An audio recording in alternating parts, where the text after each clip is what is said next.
M Jaishankar, जिसको हम सभी शाइको शंकर के नाम से जानते हैं, जिसने करीब 30 से ज्यादा मर्डर्स और रेप्स किए हैं, जो इंडिया का एक बहुत ही बड़ा सेक्सुअल प्रीडेटर और एक सीरियल किलर माना गया।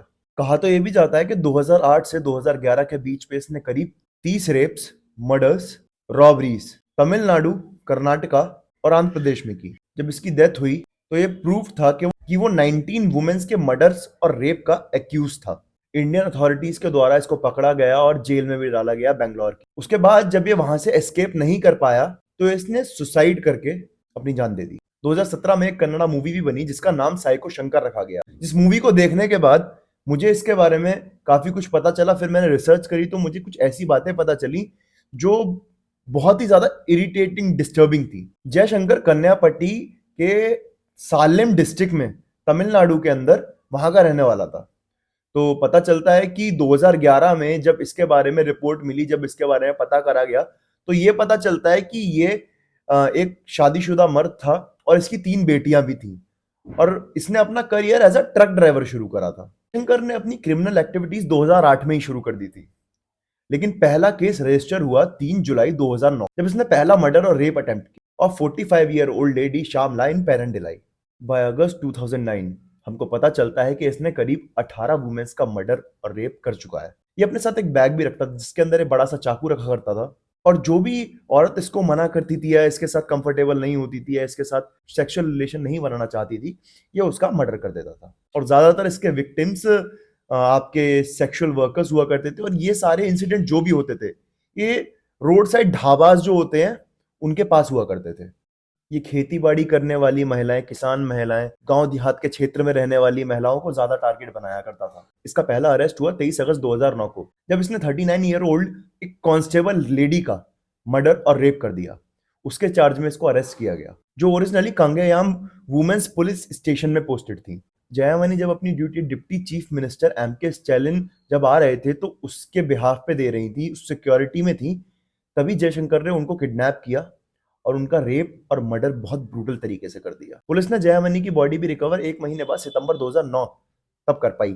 फिर जयशंकर और उसका एक पार्टनर मोहन, वो दोनों दोबारा चार्ज हुए एक केस के अंदर जिसके अंदर उन्होंने 50 ईयर ओल्ड लेडी का फिर से रेप और मर्डर कर दिया। लेकिन due to insufficient evidence police को उन्हें छोड़ना पड़ा।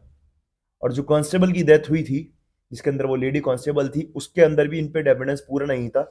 इसकी वजह से फिर जयशंकर को आजाद छोड़ दिया गया। लेकिन त्रिपुरा पुलिस ने एक मैनहंट जारी किया फॉर शंकर ताकि वो उसको अरेस्ट कर सकें। 19 अक्टूबर 2009 के अंदर शंकर को दोबारा अरेस्ट किया गया और कोयम्बतूर के जेल के अंदर भेज दिया गया। उसके ऊपर चार्जेस थे 13 मर्डर्स और 13 रेप्स के, जो कि हुए थे त्रिपुरा, सालेम और धर्मपुरी के अंदर। उसने अपनी कस्टडी में यह भी रिवील किया कि वो औरतों को मारने से पहले उनको बहुत टॉर्चर किया करता था ताकि उसे खुशी मिले और उसके बाद ही वो उनकी जान लिया करता था। 17 मार्च 2011 को पुलिस जब धर्मपुरी के कोर्ट के अंदर उसको ला रही थी, उसके अगले दिन वापसी के लिए 2 कांस्टेबल असाइन करे गए, एम चिन्नास्वामी और राजा वेलू, जो उसको एस्कॉर्ट करने वाले थे कोयम्बतूर वापस लाते वक्त। लेकिन पता नहीं शंकर ने कैसे मैनेज किया और वो वहां से भागने में सक्षम रहा सालेम बस स्टैंड पे उतर के रात के करीब 9:30 बजे। 19 मार्च को चिन्नास्वामी ने सुसाइड कर लिया सिर्फ इस रिग्रेट में या इस वजह से कि शंकर उसके हाथों से एक ऐसा क्रिमिनल निकल के भाग पाया। इस ट्रॉमा में आके चिन्नास्वामी ने आत्महत्या से अपनी जान दे दी।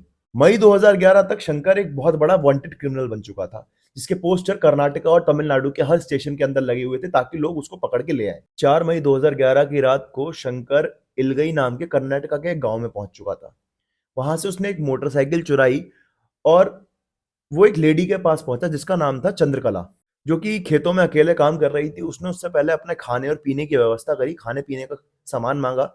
उसके बाद उसने उसका रेप करने की कोशिश करी, लेकिन चंद्रकला के चीखने और चिल्लाने की आवाज उसके पति के कानों तक पहुंच गई। उसका पति और उसके पति का दोस्त वहां तुरंत पहुंच गए, लेकिन शंकर ने वहां से भागने की पूरी कोशिश करी, लेकिन उसकी कोशिश नाकाम रही। वो भाग नहीं पाया। वहां उसके पति प्रकाश और जो गांव वाले थे जिन्होंने मिलकर उसको पकड़ा था, उसके बाद उसके गांव वाले उसको जाला की पुलिस स्टेशन ले गए। फिर शंकर को 5 मई 2011 को चित्रदुर्गा पुलिस स्टेशन में हैंडओवर कर दिया गया। उसके बाद 2011 में ही उसको बेंगलोर के सेंट्रल जेल के अंदर भेज दिया गया, जहां पे उसका ट्रीटमेंट चला उसकी साइकेट्रिक प्रॉब्लम्स को लेके। और उस समय पे शंकर को इन सब मर्डर्स और रेप के चार्जेस के लिए 27 साल की जेल हो चुकी थी। और फिर 31 अगस्त 2013 को जब पुलिस बैंगलोर के पास के टुमकुर कोर्ट से जब शंकर को वापस लेके आ रही तो शंकर की अचानक से तबीयत बहुत खराब हो गई। उसको नियरेस्ट हॉस्पिटल में एडमिट किया गया with in the prisoner premises. उसने पता नहीं कहां से एक डुप्लीकेट की का जुगाड़ कर लिया।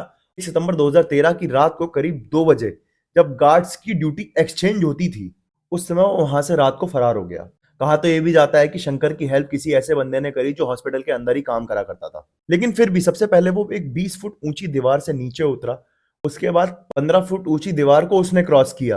उसके बाद एक 30 फीट की हाई कंपाउंड वॉल को उसने क्रॉस किया और फिर वो एस्केप कर गया। उस रात उसने इलेक्ट्रिक फेंस को भी बड़ी इजीली क्रॉस कर लिया क्योंकि उस रात इलेक्ट्रिक फेंस उस हॉस्पिटल की काम नहीं कर रही थी। लेकिन वो इतना चालाक था कि उसने अपने साथ में एक बैम्बू लिया हुआ था ताकि वो वॉल के ऊपर बैलेंस करके उसको क्रॉस कर सके। कुशंस और बेडशीट्स ले रखी थी ताकि उसको उतरने के लिए बेडशीट्स का यूज करना पड़े और जब वो कांटेदार जगह पे चले, जो वॉल के ऊपर लगे रहते हैं छोटे छोटे से आपके कांच, तो उसको क्रॉस करते वक्त वो कुशंस का यूज कर सके। लेकिन फिर भी शंकर जब उसको एस्केप कर रहा था तो इन्वेस्टिगेशन के दौरान पुलिस को वहां पे शंकर के खून के ड्रॉप्स पड़े हुए मिले। पुलिस की रिपोर्ट के अनुसार तो ये भी पता चलता है कि जब वो हॉस्पिटल को एस्केप कर रहा था तो उसने एक पुलिसमैन की ही वर्दी पहन रखी थी। उसने 11 जेल के स्टाफ को, जिसके अंदर 2 जेलर, 3 वार्डन और 6 सिक्योरिटी गार्ड्स, इन सबको चकमा दे दिया था।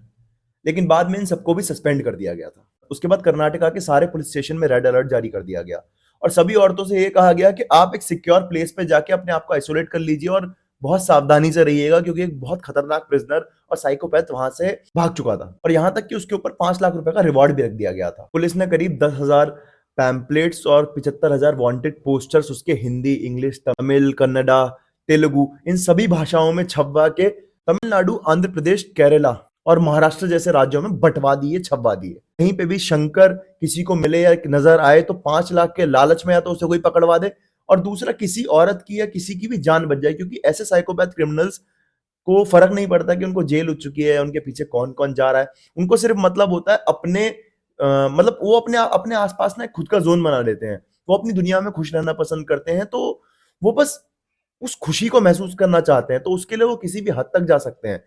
तो मेरे को तो ये भी लगता है कि कभी-कभी हम मेट्रो में जाते हैं, घूमने-फिरने जाते हैं, इधर-उधर जाते हैं, तो शायद हमारे आस-पास पता नहीं कितने साइकोपैथ्स घूम रहे हों और हमें अंदाजा भी नहीं होता। लेकिन एस्केप के टाइम पे जब शंकर 30 फीट ऊंची दीवार कूद रहा था तो उसके पैर में चोट लग चुकी थी और उसका पैर टूट गया था। उसके पैर में एक फ्रैक्चर आ गया था। इवन उसने अपनी फैमिली को भी उस फ्रैक्चर के बाद या उस बीमारी के बाद अपनी फैमिली को कांटेक्ट नहीं किया। पुलिस के ही एक इन्फॉर्मर को बैंगलोर के कुडलू गेट के पास के एक बिल्डिंग में शंकर दिखाई दिया।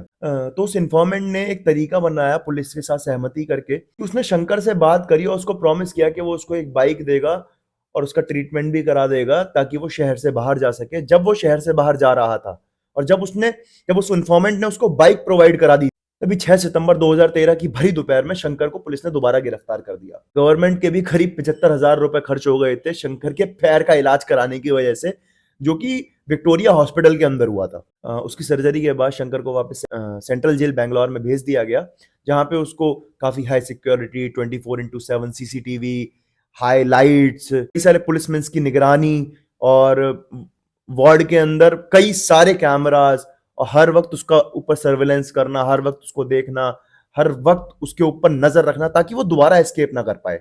सिर्फ इस वजह से ये सब किया गया था। और अगर उसके बाद शंकर की कभी तबीयत खराब भी होती थी या किसी भी प्रकार की उसको बीमारी या कुछ भी हुआ करता था, तो उसको उसी की जेल के अंदर ही ट्रीटमेंट दिया जाता था या उसी के सेल के अंदर ही ट्रीटमेंट दिया जाता था ताकि वो दोबारा भाग ना सके। लेकिन 25 फरवरी 2018 को शंकर ने दोबारा वहां से भागने की कोशिश करी, जिसमें वो बहुत बुरी तरह से फेल हो गया। जिसके बाद उसने अपना ही गला एक शेविंग ब्लेड के छोटे से टुकड़े से बड़ी बेरहमी से काट लिया। जब पुलिस वाले उसके सेल के आसपास राउंड मारा करते थे तो उसने शंकर को देखा एक खून के तालाब में लेटा हुआ।